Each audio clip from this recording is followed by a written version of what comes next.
My name is Michael Ward. I'm from the US. I teach English at some English language schools that I myself have owned and operated. I have now lived in China for the last 15 years. China was really the place that I wanted to be. It's not only a good travel decision, it was a good life decision. If I had to choose one, it would probably be the excitement of things. Mike is from Oregon, US. When he first came to China in 2004, he didn't have a solid plan. Mike's initial plan was to travel to China for a few months. And for now, he's lived in China for 15 years. What made him stay? I'd like to hear his story. He first came to teach English in a high school in Zhejiang, and later he moved to Jining in Shandong province. I met Mike in a Jining Italian factory where he teaches business English. His adventures in China all began with this gap year back in 2004. I was originally planning just almost to take like a gap year type of thing for my school. First came to a small city in Zhejiang province called Jiangshan. I was planning on coming to China for 10 months. In the end, it's been well over 10 years now. I wanted to travel the world and I wanted to see someplace very different than the US. China seemed like a very interesting, almost mysterious type of place. So I went in there with not really knowing what I was going to find, but I knew it was going to be something very different, almost kind of exciting. After a long trans-Pacific flight, Mike was stranded at the airport of Shanghai. The high school in Zhejiang mixed up his arrival date and forgot to pick him up. He had the first day in China wandering around in the streets and alleys of Shanghai. It was quite an eye-opener, It's very common to see two girls holding hands. You'd see two guys on a motorcycle. I mistakenly thought, oh my gosh, I didn't know China had so many gay people. No, there's just a much closer friend relationship with it. They picked me up in Shanghai and drove me 5 hours to where the city was. And it turns out I'm the first foreign teacher at this high school. They've already arranged about 400 kids out there to be singing a song for me, a welcome song. I guess at first things were very warm and welcoming, right? But then completely different cultures. Some of it was just kind of just go in there and be a foreigner and say hello to people and speak English.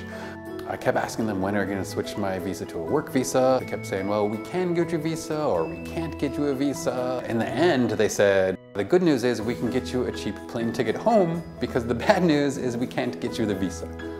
Now he is struck by cultural differences. Life is not easy, especially moving to a new country. And the easy way out is to finish his contract and go back to the US.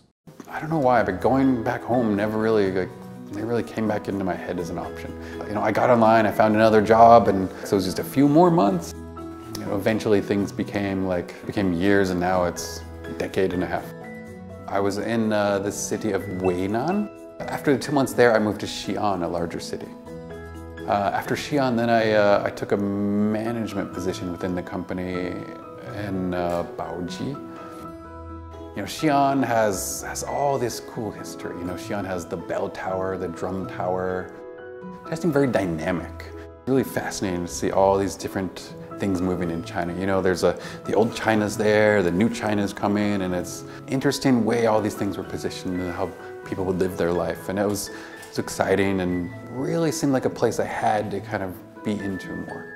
Now it's not only a good travel decision, it was a good life decision to kind of see what's going to be happening here.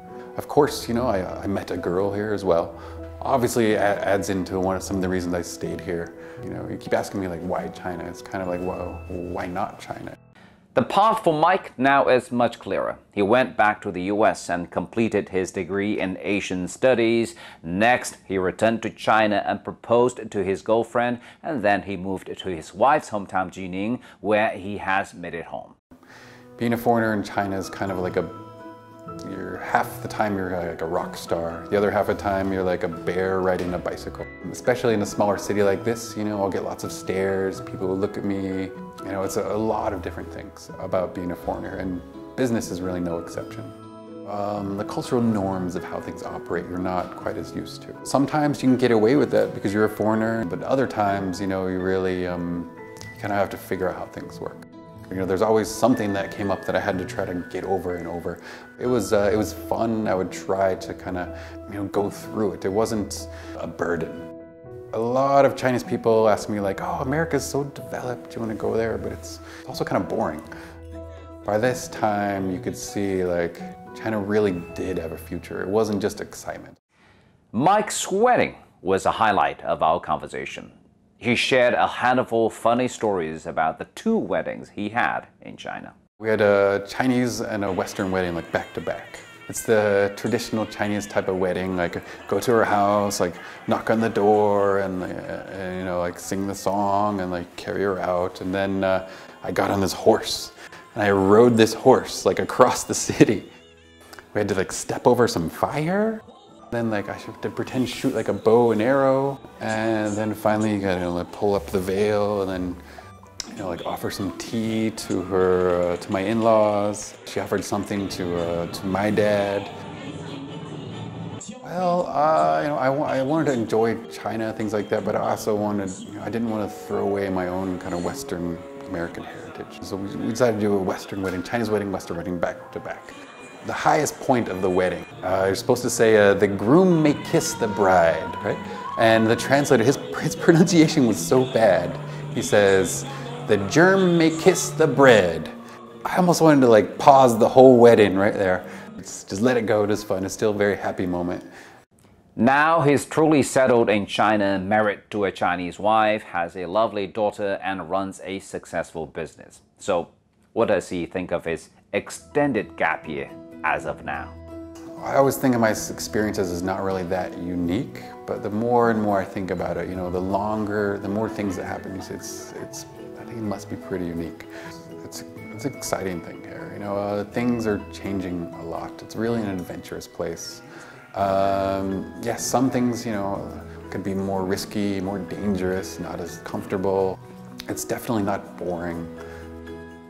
You know, I've come a long ways, but I think I still have a long ways to go. I don't know exactly what that's going to be, but I guess after this conversation, maybe I think I should have better plans.